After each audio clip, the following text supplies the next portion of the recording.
How did God take Enoch into heaven if one has to be perfect to enter God's presence? Did Enoch, similar to Job before his friends show up, live a perfect life? Sin was in him at birth, so I think not. But what then did God take him out and put him in Abraham's bosom? That was before Abraham's time, so maybe it was there and just called something else. Right. So let me go backwards there. Abraham's bosom before Abraham would have just been the paradise compartment of Hades. And Jesus described Hades as having two compartments with a gulf fixed in between. And so I don't know anything about the afterlife, and so I'm going to take his word for it. That's how things go. As far as Enoch goes, no, obviously he's a sinner just like everybody else. And so he did have a close walk with God, and so God liked him, and so he took him. And so God can do anything that he wants there with Enoch. And Enoch would be made righteous in exactly the same way that everybody is made righteous through faith in God, and specifically looking forward to the coming of the Messiah. The Bible in the next chapter, that is out of Genesis chapter 5, the whole story of Enoch, starting in verse 18 and going through verse 21. Verse 24. And when you get to the next chapter, it talks about Noah found grace in the eyes of the Lord. And that's how people are always saved, through the grace of God. So one of the things that you got to keep in mind when you're looking at the Old Testament is that these people didn't get saved in any different way than we do.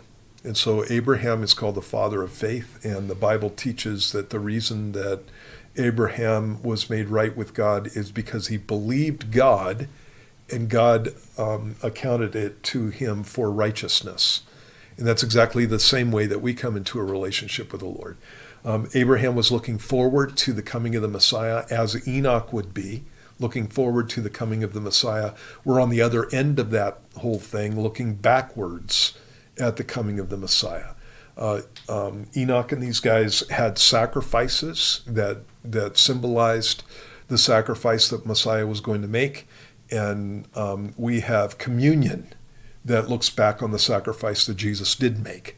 And so whenever you're talking about salvation in the Bible, you're talking about it basically from the same point of view, in the sense that salvation is by grace and grace alone. These people didn't get saved because they offered up a lamb.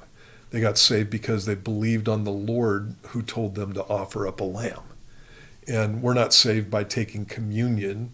We're saved because we believe on the Lord who gave us communion, right? And so again, you have that whole picture. And so it is interesting because I do think that Enoch went directly into the presence of the Lord, and that's something that's different than anybody else that you would have. I think that Enoch, and so that's cool. But actually, I don't know that. I just know that God loved Enoch, and God took him because he liked him.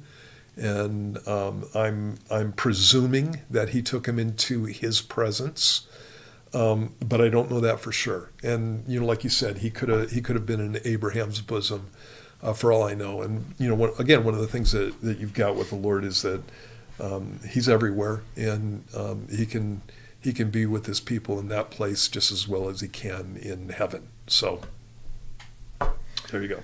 Awesome. Just on a side note, I just went through Abraham and detailed studied out, the whole faith thing. And I was blown away about how God took all the things he did with Abraham and gave it to the New Testament apostles to explain the gospel, faith, grace, trust, everything that we as Christians understand because of the New Testament was there in the Old Testament, just not unpacked. And right. I knew it was there, but not to the level of precision and integration when I studied it out. It kind of blew my mind. Yeah.